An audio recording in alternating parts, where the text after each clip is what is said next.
We're gonna try this. I don't know what this is. There you are. There's my big guy. There's my big guy. You're a hero. You are a hero today. Yes. Speaking of heroes, McNabb, I was going to get you something off the registry online, but it turns out the chief already got you the asparagus steamer. So, instead I gave you this little guy.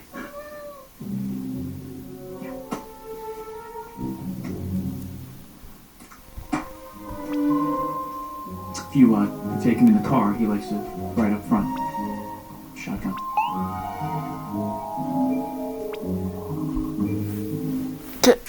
I think this is, yeah. You know, there's something beautiful about the color 40 plus turns of milk. I think it's the most beautiful thing in the whole world. And I've been thinking, you're not the only one that lives a charmed life, Sean. I got it pretty good too. Yes, you do, and it makes me glad to hear you say so. I mean, the other day at work, this dermatologist, Katie Feinstein, commented how I looked handsome carrying my sample case into her office. Feinstein said that? Yes, she did. And she is fine. So it got me thinking, maybe pharmaceutical sales can be sort of sexy. There are times when I have to stand a few feet away because you're literally sizzling. You see what I'm saying? I mean, you may be my only non-work friend, but you're my best friend. And how many best friends does one guy need, really? That's my point. It's all in the attitude, Gus. Exactly. Not sweating the small stuff. Life is too short. Too short. Changing my attitude, Sean.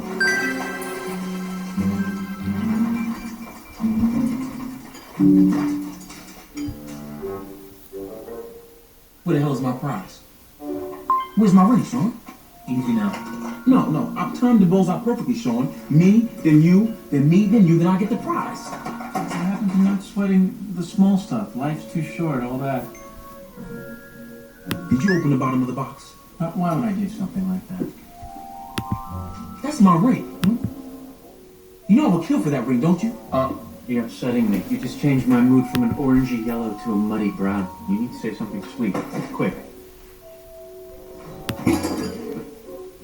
Gus, that's so childish. I'm gonna eat yours.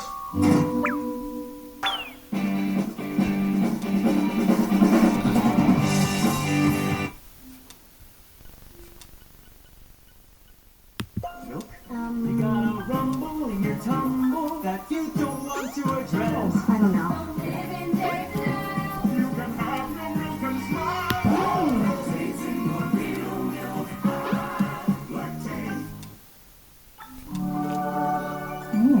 Natural bliss vanilla. Yum. And made with only 4 natural ingredients. See, come on. Well, I gotta win this. 5 if you count the magic. Natural bliss. Unexplainably blissful. For every action, there is an opposite and equal reaction. Who? Isaac Newton, theory of our motion. And how does that apply to the nature of man? Anyone? Sean. You push, they push back. Correct. Why? Because man is a stupid creature who'd rather fight than use his brain.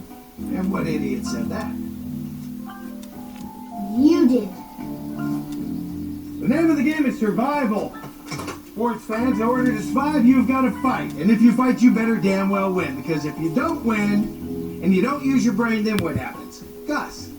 You lose? And for this truth, that is not an option. Friend Day? Sir, you gotta start. Because losing is for lowlifes. Losing is for quitters. Are you boys lowlifes? Are you boys quitters? Sir, no, sir. Troop 101, 10 hot. Gentlemen, we are about to embark on Junior Bobcat Manual's infamous exercise number 32, the launching of a solid fuel rocket. Now, one of you lucky grunts is going to nab this thing, and you're going to haul ass back to me. Surprise? A hot fudge sundae. But if you lose, what does the loser get, Sean? He gets to look on with envy. That is correct. He gets to look on with envy. Because that, gentlemen, is the American way. On your marks. Ready? Set.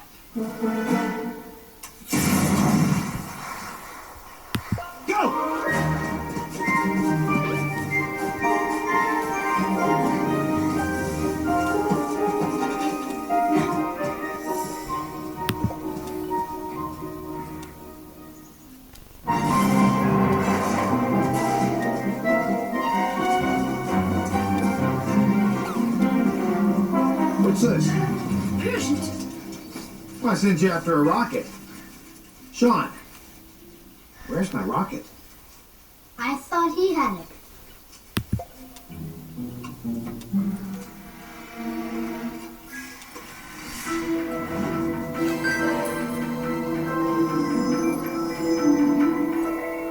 A shortcut. You took a shortcut. A shortcut, huh? Prove it. I'll tell you what, I beat you this time. I mean, Sunday.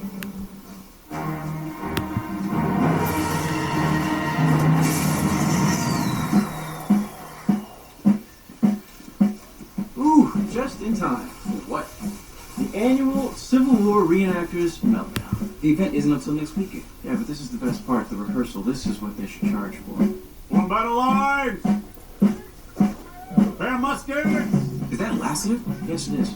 What died on his face?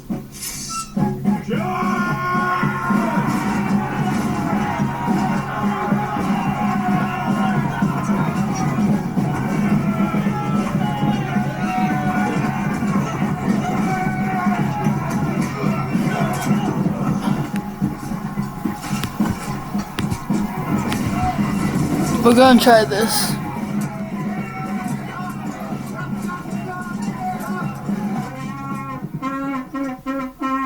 Okay, guys, that was better. Rick, Save up to $26 off when you get 3 races, plus our annual license for just $50. On top of that, each race scores you double K1 RS points every Monday. How do I say this? It was a soul-sucking embarrassment that made me ashamed to wear the uniform. Luke Bauer? Where's Luke? Colonel Lassiter, sir! Luke, what did I say about the bayonet gag? Huh? Too much. There's gonna be kids watching this, alright? We don't want the people in the grandstands to vomit. Okay. I know we haven't reenacted this one for a while. But the battle at Piper's Cove, Kentucky, 1864 is special to me. It ended Confederator Quantrill's plot to assassinate Lincoln, and it involved my great-great-grandfather, Colonel Muscom T. Lassiter. Muscom? What the hell is a muscom? It was a very common name of the era. It's your channel. ESPN, Gus. Channel 206. I'm begging you. Hey, Jules. Want to join? Oh, can I? I don't know. Do you have your own hoop skirt? I rent one. Sally Reynolds, front and center. You missed your cue, Sally. The cannon fired, yet no Sally. I got stuck in the hospital tent. Sergeant Lynch had a quick question about his homeowner's policy. How touching. However, today you're not here to sell insurance, Sally. Today you're here to help me win the Civil War. And according to our battle plan, when the 5th cannon fires, you exit the hospital tent and you shoot Captain Quantrill off his horse. There's no need to get nasty. I agree. It's totally out of line.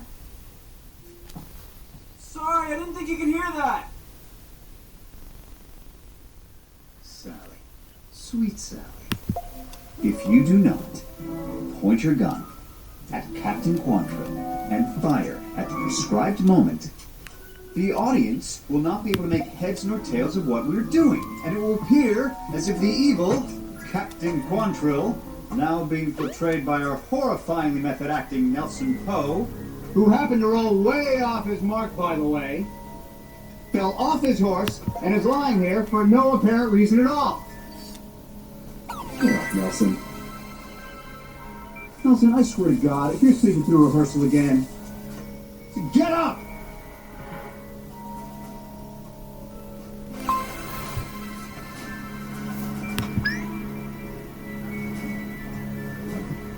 Okay. Either that guy is a phenomenal actor, or he's dead.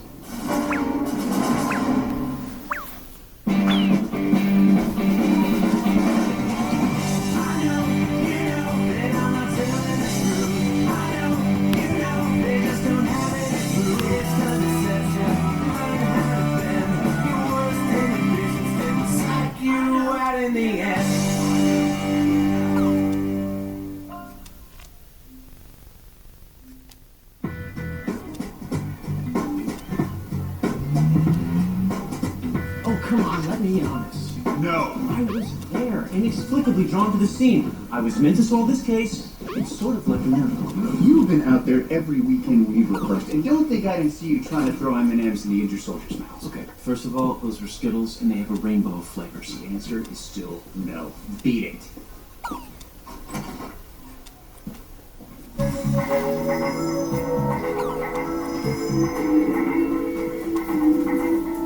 Oh! Hold it. I'm suddenly seeing Nelson. The bullet traveling through the air. Tearing, ripping, pain. The bullet went straight through his heart. This was not an accident, Detective. I don't know how you know that, and I don't give a rat's ass. This case is personal.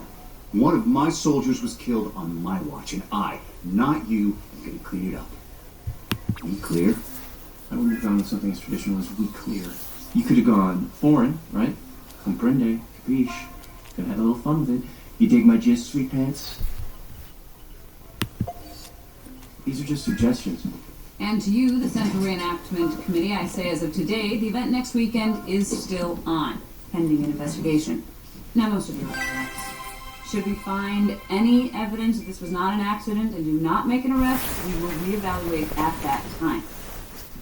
Well, that said, Detective Lassiter, I want to know how, I want to know who, I want to know why.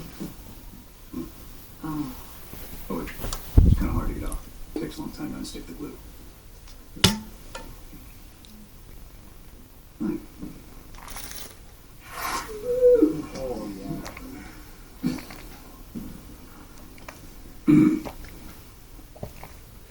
Thank you, Chief. Pending the coroner's report, I'd have to say there are no indications of foul play. The general consensus is that a live round got mixed in with our bullets. Mr. Mahoney's the regiment's munitions expert. Okay. And Jeweler, one of Sandoval's finest. I think I'm done playing Uno because Uno's kind of boring me out right now, so. Along with you, we assumed a musket ball got stuck in